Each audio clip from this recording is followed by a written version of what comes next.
An hour and a quarter. 2 match points.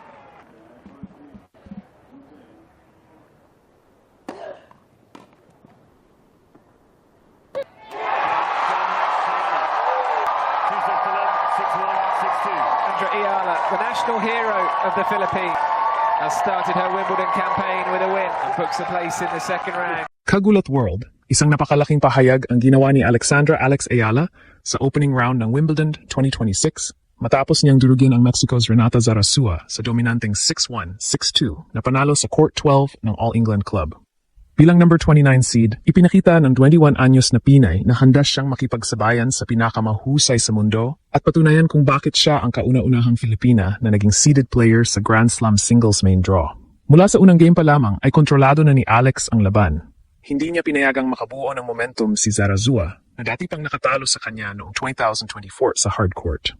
Ngayon, sa damuhan ng Wimbledon, tila ibang Alex ang lumabas, mas mabilis, mas agresibo at mas kumpiyansa. Ayon sa official match statistics, nagtala siya ng 64 total points laban sa 41, nanalo ng 83% ng kanyang first serve points, 63% ng second serve points, at nakakuha ng 4 break conversions sa 17 pagkakataon, habang hindi nakapag-convert ng kahit isang break si Zarazua. Ang mga numerong ito ang malinaw na larawan ng kanyang kabuuang dominasyon. Sa social media, agad na nag-trend ang pangalan ni Alex habang libu-libong fans ang nagdiwang sa kanyang unang panalo sa Wimbledon main draw.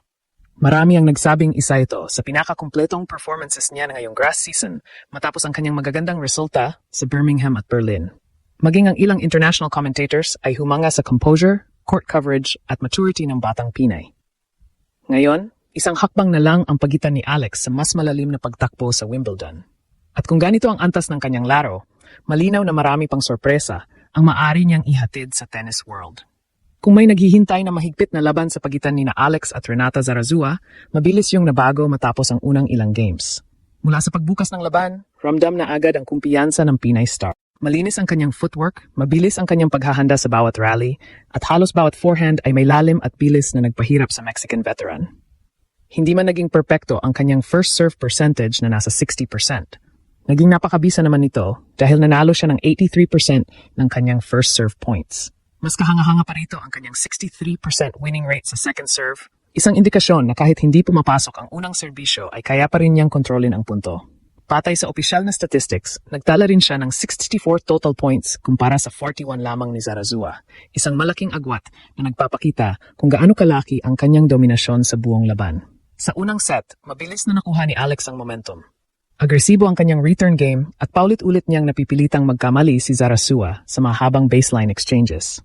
Sa bawat pagkakataong sumusubok ang Mexican na magpalit ng direksyon o magbago ng bilis ng rally, mabilis ding nakakabawi ang Pinay gamit ang kanyang mahusay na court coverage. Dahil dito, natapos ang opening set sa 6-1, isang scoreline na agad nagpahanga sa mga commentators. Sa live coverage, binigyang pansin ang composure ni Alex at kung gaano siya ka-relaxed kahit nasa pinakamalaking grass court tournament sa mundo.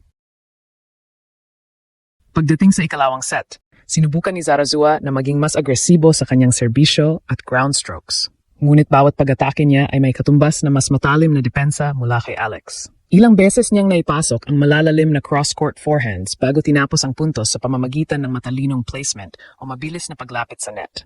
Isa pang mahalagang aspeto ng laban ay ang return game ni Alex. Nakakuha siya ng 28 receiving points, higit doble sa 12 lamang ni Zarazua. Ipinapakita nito na kahit serbisyo ng kalaban ay nagagawa niyang kontrolin ang rally. Bukod dito, nagkaroon siya ng 17 breakpoint opportunities at 4 ang kanyang na-convert. Samantala, 2 breakpoint lamang ang nakuha ni Zarazua at wala siyang naipanalo rito. Mas kapansin-pansin din ang maturity ni Alex kumpara sa kanilang huling pagkikita noong 2024. Noon ay natalo siya kay Zarazua sa ITF Carry Tournament matapos ang 3 set. Ngunit ngayong Wimbledon, malinaw ang ipinakitang pag-unlad ng kanyang laro.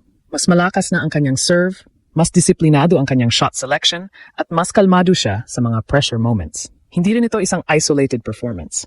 Bago pa dumating ang Wimbledon, nagmula si Alex sa napakagandang grass court campaign, kabilang ang kanyang titulo sa Birmingham at malalim na pagtakbo sa Berlin, kung saan nakapagtala siya ng malaking panalo laban kay Elena Rybakina. Dahil dito, maraming tennis analysts ang naniniwalang hindi na siya simpleng dark horse, kundi isa ng lehitimong banta sa draw. Ang ipinakita ni Alex laban kay Renata Zarazua ay higit pa sa isang first-round victory. Isa itong malinaw na mensahe sa buong Wimbledon field. Handa na ang Batang Pinay na makipaglaban sa pinakamalaking pangalan sa women's tennis. At kung magpapatuloy ang ganitong antas ng laro, posible pang mas marami siyang gulat na ihatid sa mga susunod na rounds. Hindi lamang ang score na 6-1, 6-2 ang naging usap-usapan matapos ang laban ni Alex sa Wimbledon. Mas naging kapansin-pansin ang paraan kung paano niya nakuha ang panalo.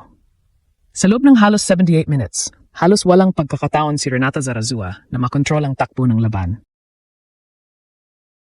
Sa bawat pagtatangkang bumalik ng Mexican veteran, agad itong sinasagot ni Alex ng matitinding returns, malalalim na ground strokes, at matalinong shot selection. Sa live coverage, ilang commentators ang nagpuri sa maturity ng Pinay star. Binigyang din nila kung gaano kalaki ang ipinagbago ng laro ni Alex kumpara sa mga nakaraang taon. Ang kanyang composure sa malalaking puntos, disiplina sa baseline exchanges at confidence sa pag-atake sa net ay nagpapakita ng isang manlalarong hindi na lamang umaasa sa talento, kundi mayroon ng kumpletong game plan laban sa mga veteranong WTA players. Sa social media, mabilis na nag-trend ang pangalang Alex kasabay ng mga hashtag na Wimbledon, hashtag Ayala at hashtag Pinoy Pride. Maraming international tennis fans ang nagsabing isa ito sa pinaka-impressive na opening round performances ng torneo. Ilang tennis analysts naman ang nagsabing ang grass court season ang maaring maging turning point ng karera ng Filipina star matapos ang sunod-sunod niyang magagandang resulta sa Birmingham, Berlin at ngayon ay Wimbledon.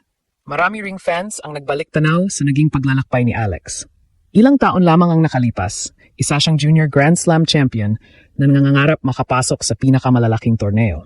Ngayon, hindi lamang siya regular na kalahok sa Grand Slam main draws, isa na siyang seeded player at isa sa mga inaasahang maaring gumawa ng malalim na run sa tournament. Isa rin sa mga dahilan ng kanyang tagumpay ay ang malaking pag-unlad ng kanyang physical game. Mas mabilis na ngayon ang kanyang movement sa damuhan, mas matatag ang kanyang depensa at mas malakas ang kanyang serbisyo. Ang kombinasyong ito ang nagbigay sa kanya ng kakayahang kontrolin ang mahahabang rallies habang nananatiling agresibo sa tamang pagkataon. Sa opisyal na statistics ng laban, makikita kung gaano kalawak ang kanyang dominasyon.